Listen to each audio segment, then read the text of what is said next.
Welcome to Promote, Profit, Publish. I have another great guest today, and we're going to talk about the importance of relationships. And we're actually recording this during COVID. And I know for a lot of you, you're kind of freaking out about, oh my God, I'm not selling anything. So this could be a little weird. So we're going to talk about that a little as well. Before we get started, I want to remind you to go over and follow us on YouTube, Superbrand Publishing. You can see all the videos of these audios. If you're listening on a podcast, you can see all the audio over there. So you can see my guest's bright and shiny face. He's trying not to smile right now. So now you have to go over because I've made him laugh. And then don't forget to go over and take our Promote, Profit, Publish quiz at www.promoteprofitpublishquiz.com. Find out where your relationship building skills, you know what I mean? Building skills are, and whether you're in really a position to build an audience that knows you, likes you, and trusts you before you start selling, which we're going to talk a little bit about that today as well. So my guest is Ted Prodromou. Did I say that right? You did. I was practicing because I'm great at butchering names. So you win the prize. He is America's leading LinkedIn coach and is an award-winning, I can't speak today, an award-winning best-selling author of 5 books, including The Ultimate Guide to LinkedIn for Business and Ultimate Guide to Twitter for Business, both by Entrepreneur Press. And he's also a social selling expert and the founder of Search Marketing Simplified LLC, a full-service social media marketing agency. His SMS team, which is Social Search Marketing Simplified, not SMS like we think about it with text team, creates advanced LinkedIn and social media lead generation campaigns for small to medium-sized businesses with over 100 million in revenue generated for clients. So welcome, Ted. I won't try to say your name again. No, come on, you can do it. I can't. Well, welcome to the show. I'm really excited about this. Ted and I met on LinkedIn, of all places. Can you imagine, as a LinkedIn expert, that he would meet someone on LinkedIn? So funny how that works. I know, funny how that works. And you know what I loved about you as a social selling expert? I run into a lot of people on LinkedIn who want to tell me that they don't like my LinkedIn approach or, what I'm doing wrong. And you were just so cool. I think you probably assumed that it was working for me and, don't touch what's working. So I appreciated that immensely. It's like people send you a message. I love your LinkedIn profile, but... Yes. Yeah. I actually deleted someone the other day who did that. And she said something to me about scheduling an appointment. I gave her my calendar and then she lectured me on don't ever give anybody your calendar. And it's like, I actually deleted her and reported her. So I think it's like the second person ever on LinkedIn, just because it was just crazy. So anyway, away with the negative stuff. So Ted, tell me, what is this social selling? What does that look like? Well, that term just drove me crazy for the longest time because what is social selling? It's just getting to know people. Remember those days we used to go to conferences, we'd speak at conferences and meet a lot of people and you exchange business cards and have casual conversations about the weather and how many, what's your business about? We weren't selling to each other. We were just getting to know each other. Mm-hmm. So social selling is just, I say, start conversations on LinkedIn like you're having a conversation with that person at Starbucks over a cup of coffee. See, I love that. And I showed you my book before we started, Pitch Slapped, where I talk about that a lot because somehow in all of this digital world, we jumped on social media and we started worrying about clicks. And we started selling before we knew people. And you would never walk up to somebody at a networking event and say, hi, my name is Juliet. And by the way, this is what I sell. And would you like to buy it? I mean, I would hope you would never do that. So it's almost like you meet someone on LinkedIn now, you send them the credit card form. Here, fill this out so we can start working together. Right. So with social selling, what we're really doing is having those conversations just like we would have at a networking event. So getting to know you, what are you up to? What's your family like? Well, we might not ask about your family, but what's your business like? So this isn't like a one-off. Right. It's just simple conversations. It's just, I don't know. People just really struggle with that. I used to fix computers in the 80s, and I would, get a service call, and I'd call the customer up, and they would be just screaming at me like, "Oh, my computer's down, blah, blah, blah." I would get there in person, and they're like, "Oh, thank you for coming." It's like Jekyll and Hyde. Yeah. And people treat us that way online for some reason. It's a bot out there. It's not a person. They do. So it's almost as bad as telemarketers. Yes. Oh, wow. Think about that, you guys. It's as bad as telemarketers. What do you do to telemarketers? You hang up on them. You play jokes on them. Unfortunately, most of my LinkedIn expert competitors, that's what they teach. Yeah. They have automated software. They say, send this invitation and start the sales pitch in the invitation. Some people will buy. And then you follow up with like a message every day for 2 weeks. And just buy. It's not like, hey, how you doing? What's your name? So it's almost like, remember, I know you remember this because you've been around as long as I have. It's almost like when we started the drip campaigns. And so click on an ad, then there's this series of 7 drips, and I'm going to pretend that we're having a relationship while you're not opening those emails. And then at the end, I'm going to ask you to buy something. It's sort of like that. Yeah, my very first internet marketing class, I paid a lot of money for, and the guy taught us how to build an email list. You fill out the form, give them an ebook at the time, and then he said, send them 5 to 10 emails a day with affiliate offers till they buy or die. And that die means unsubscribe from your list. Like, so of course I tried that. I didn't know any better 20 years ago.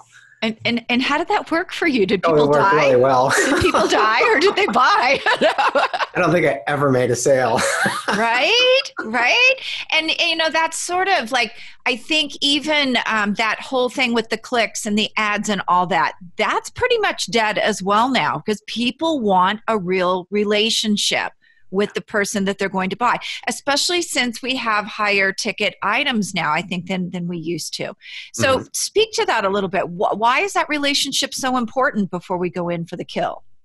Well, if you're selling a product on Amazon, it's an easy thing. I need deodorant, so I'm going to go look up deodorant and buy it. It's an instant buy. You don't have to nurture them.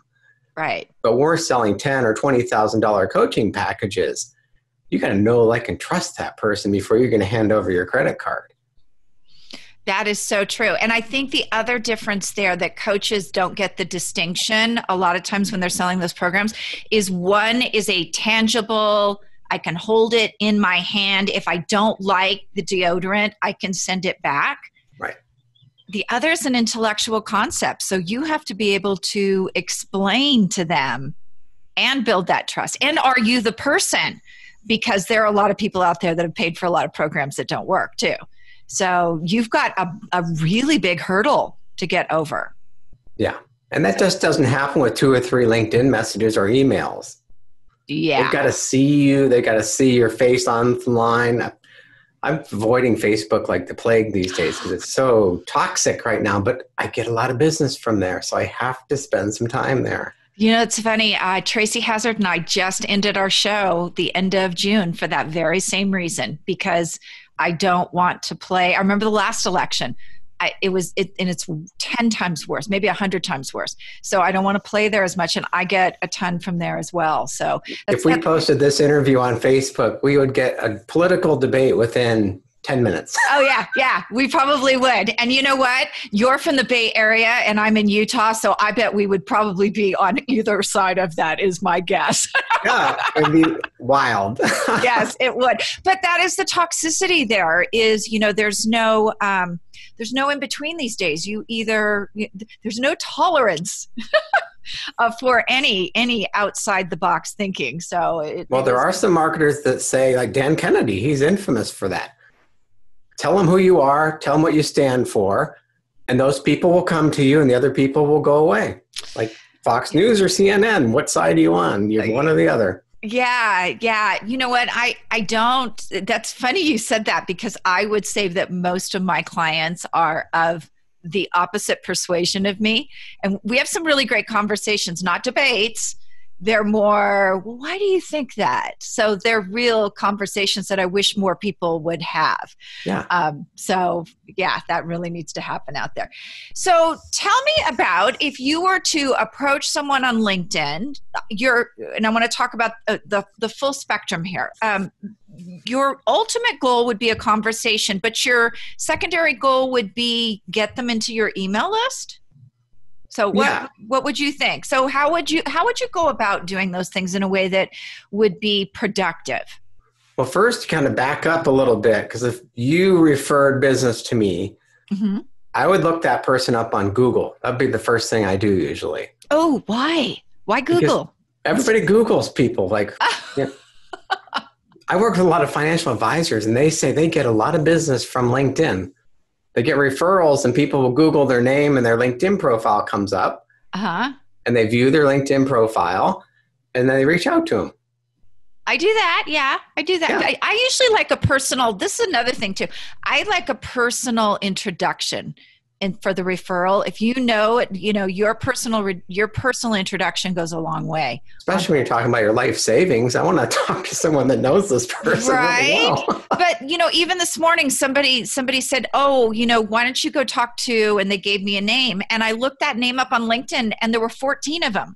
Yeah. So it's like, why don't you make an introduction so I would know which one of those 14 these people are. So, they're going to go to your LinkedIn profile, because usually your LinkedIn profile shows up in the top couple search results on Google. Right. You have to have that good first impression there. So when they're scanning on their phone, which most people do now, they can see how you can help them.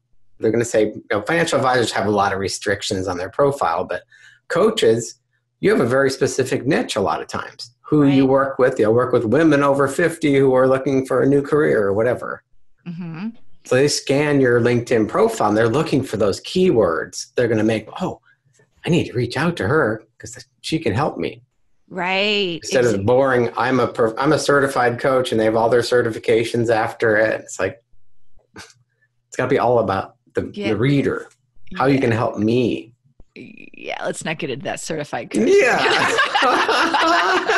let's leave that for. But then you invite them to connect, and then you send a little welcome. First, you got to customize the invitation, right? And tell them why you want to connect. Mm-hmm. Like if people on this show watching this want to connect with me on LinkedIn, say you saw me on this show. Otherwise, I probably won't accept your invitation anymore because I've got too many people in my network. Too much noise. Well, that's a good point that you said personalize it, because I kind of roll my eyes. I've noticed in the last 2 months, there is this same message that keeps coming over and over and over. And I wonder, who are they working with? Because that is not a customized message. So what do you do to personalize it? Obviously you said I reach out because of this show. Are there other ways? Let's say I didn't see you on a show. I Googled or I searched in LinkedIn for financial advisors and your name. One thing I usually do now, only 60% of people on LinkedIn log in like once a month or less. That's actually more now since the lockdown because everybody's kind of looking for jobs, a lot of people. Uh-huh. But you search for content that you like to follow. So if you're a leadership coach, you search for the hashtag leadership. Okay. And there's content posted there with hashtag leadership. So you can see who's actively involved in those conversations. Have some conversations in the news feed and then invite them to connect. Say, hey, I love what you're saying and hashtag leadership conversations. Let's connect. I love that because you also just pointed out how important content is. Yes. Now, actually, you pointed out 2 things. How important content is, number 1. And number 2, LinkedIn is not like Facebook where people jump on, several times a day when they have. They literally jump on a couple times a week because it's not it's less of a social and more of a business site. Right. Yeah. But LinkedIn's doing a good job of getting more content out there that you want to come back every day. Mm-hmm. So you can keep up with your industry. I say log in 5 or 10 minutes a day even. If you just log in, LinkedIn algorithm gets triggered and you get more activity then on your profile. Really? A So little secret about that's the algorithm. there's a little hot tip for you guys right there. So let's say once I've gotten you into that conversation, now how do I get you from there into the list? Because you can't just add people to your list because you've had a conversation. That will be the quickest way to alienate someone, and it violates FTC regulations. Right. So how do you go from that conversation and get them into your list? So one of the things, I have to give my assistant full credit for this. I send a little welcome message after we connect. I say, hey, thanks for connecting. Uh-huh. And she added, just for fun, tell me something interesting about you I wouldn't know from your LinkedIn profile. Ooh. And about 20% of people reply to that message and tell me something just totally off the wall. Like, I played hockey with Wayne Gretzky in high school, or something really off the wall. One guy said, I have 5 children from 5 different women.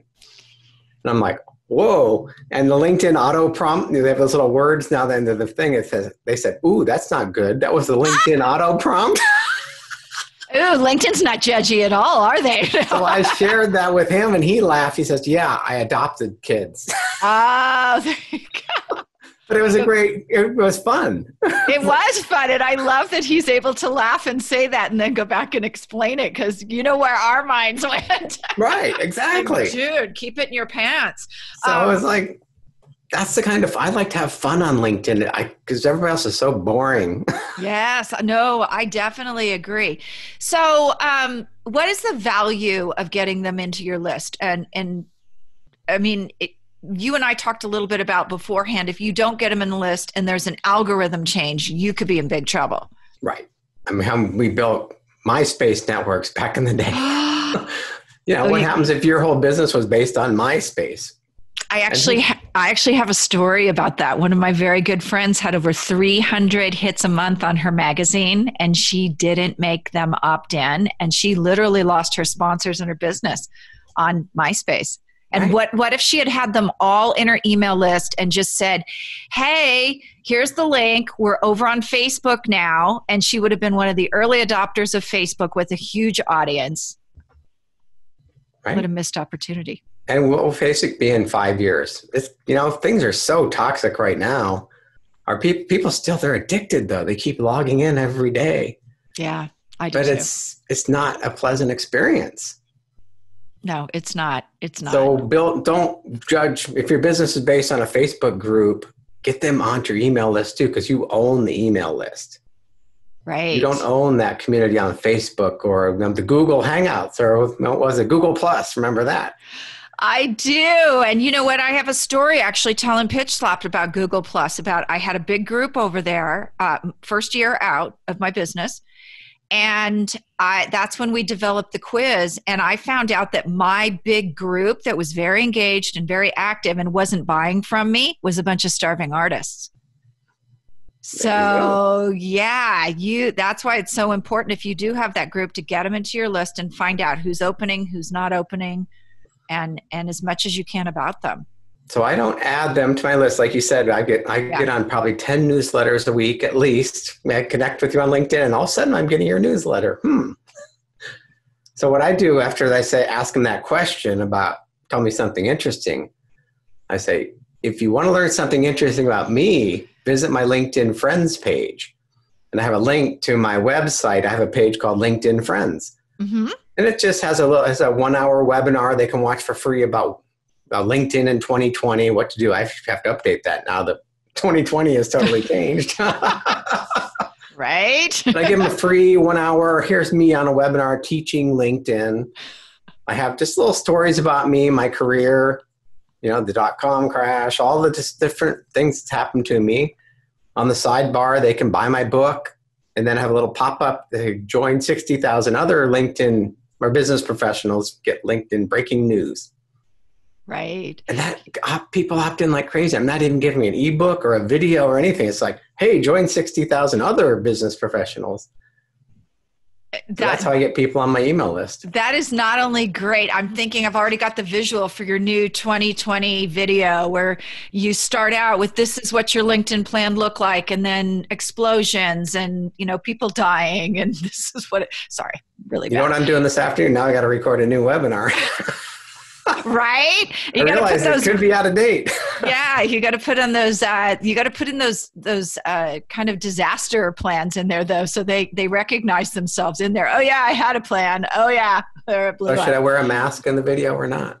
Probably not. I would imagine it's garbled. Maybe you could have it. I could sort out my users. Who wears a mask? Who doesn't? There you go. There you go. You qualify. You could have it hanging from your ear. Oh, so many ideas here. So it really is important to get those people into your list because you could literally lose your audience. One of our past clients actually had a great group over on Facebook. One algorithm changed and she lost visibility of them. So it was a business page. Remember when they switched business pages and you had all this great engagement? And you guys were talking like old timers here because that was probably like, 2012, 2013. Ancient history. Ancient history. And then he decided that groups were the new churches. So, yeah. And now they don't like groups either. So what else can you tell us about social media in 2020 that'll really help us now that it's changed and you have a video to record this afternoon? Give us a preview. So I was reading an interesting article, Harvard Business Review. I don't know if you read that, but they interviewed all these CEOs, said, how are you dealing with this crisis? What are you doing with your teams? And one of the CEOs, I can't remember which one, said, now's not the time to be managing. Now's the time for you to be a leader. Mm. So all your messaging should be from that, we get all those messages. Are you struggling? Like, you don't want to drag people further down. We're all struggling in some way. Right. And they used to teach us in marketing, bring them into their pain and then show them how life can be like when they work with you. That's not the time to be doing that right now. Yeah, it's not. It's not at all. And don't reach out to complete strangers. Say, hey, how are you feeling? You need any help? Want to talk? Like, if you reach out to your friends, it's one thing, but don't reach out to strangers and say, hey, I'm here to listen. Yeah, I'm here to listen. And I've got a supply of Xanax if you need it. I will share. So, and I have a good training program you can sign up for while we talk. Really, and we'll get over your depression and I will help you feel empowered in this down and lonely time. Be really sensitive what's going on. It's like we've never been through anything like this. Nobody knows what's going to happen. I know it is crazy. I remember in the very early days, I talked to someone who took one of our quizzes and he was telling me about, I have 2 hours a day that I'm not on the freeway. So, I really don't know what to do with myself. And I hope he got his act together. But I said, what are you doing to fill that time? And he said, drinking. And I was like, oh, well, let's hope that doesn't last. No, find a hobby. That's not the time to say, well, maybe you need a training program either. No. Right, exactly. Well, this is really great stuff. So where can we find you besides your video that you're doing this afternoon? and when you send people to you, can you spell your last name for them so I don't have to butcher it again, please? Sure. It's Prodromou, Prodromou. I'm sure there's a lot more letters when my grandparents came over from Greece. But they probably. And I was thinking as you were spelling that, M-O-U-S-E. Right. There you go. The easy way to find me is yourlinkedincoach.com. Ooh, I love that. Okay, yourlinkedincoach.com. And we already told you about his book, so if you're not quite sure about him, run over and grab one of his books. He spelled his name for you, so you should be able to put it into Amazon. Right here in the bottom corner on my screen. There you go. I don't think we can see it. That's so weird. Ted, thank you so much for today. This was really enjoyable. You have a lot of knowledge about social media, and we're happy to have you.